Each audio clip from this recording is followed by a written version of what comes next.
There's also a high-level meeting currently underway that the Prime Minister has called. Core group of ministers are discussing the row over the land acquisition bill. Rajnath Singh, Sushma Swaraj, Arun, Jaitley, Nithin, Gadkari, Venkaiah Naidu prominent amongst those leaders. For more on this, I want to go across to my colleague Ashar Khan. He was there in the posse of reporters who spoke to Sonia Gandhi. She in fact comes out and speaks to the media. Now that's very rare. Usually it doesn't happen. Flanked by Kiran Walia. What exactly did she say, Ashar? Well, she said that there was a meeting which took place of all the opposition parties, which included Trinamool Congress, the left parties, the Aam Aadmi Party and the UPA allies, which was chaired by the Congress president. They all had already written a letter to the speaker saying that there was high-handedness and insulting behavior of the parliamentary affairs minister towards the opposition parties. And then what she exactly said was that we all felt that the statement of the parliamentary affairs minister is unacceptable and he should express regret.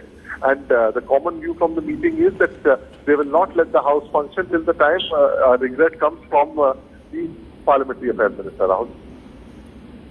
What's the sense in the other parties? Because what Venkaiah Naidu essentially did was take a pot shot at Rahul Gandhi for his absence.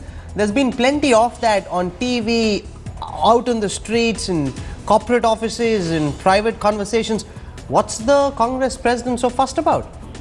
Well, the issue here is that apart from Rahul Gandhi, there were some remarks which were made on the Communist Party also, on the number of seats which the Congress got on Delhi also, on the tenure of opposition which the Congress is expected to have. So there were other, the Congress feels that there were other double meaning dialogues which were said by the parliamentary affairs minister, and which is not acceptable. So that was the primary reason. But yes, there were pot shots taken at Rahul Gandhi also. There were references made to Atma Chintan, that everybody should do Atma Chintan, whether they do it in India or abroad. So all these things, what they did was that it united the opposition, and they will go and protest in the well of the House when the Lok Sabha meets in a short while from now.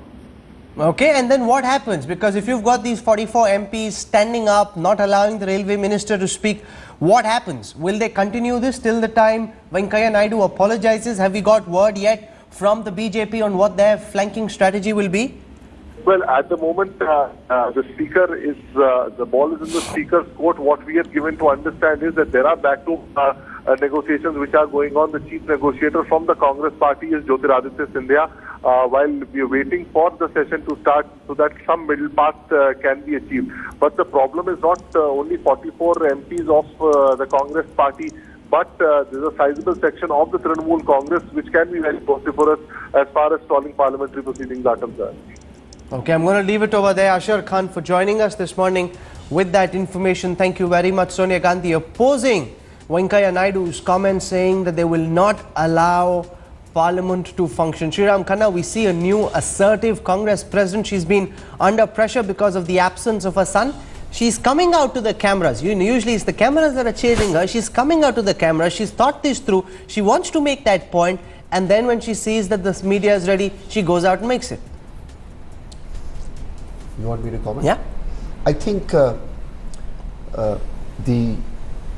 defeat of the BJP in the Delhi elections has given enough of a boost to all opposition forces, including Congress. Of course, the Congress is the most organized in the national opposition, even though their numbers in the parliament may be fewer.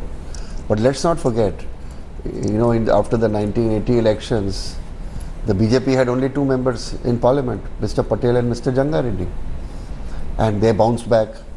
So let's not, write off just because one election has been lost by one party. There's a lot of anger now being displayed by the Congress MPs, and their infighting seems to have withered down, and they are probably getting their act together. And I do think that the next few months are going to see more,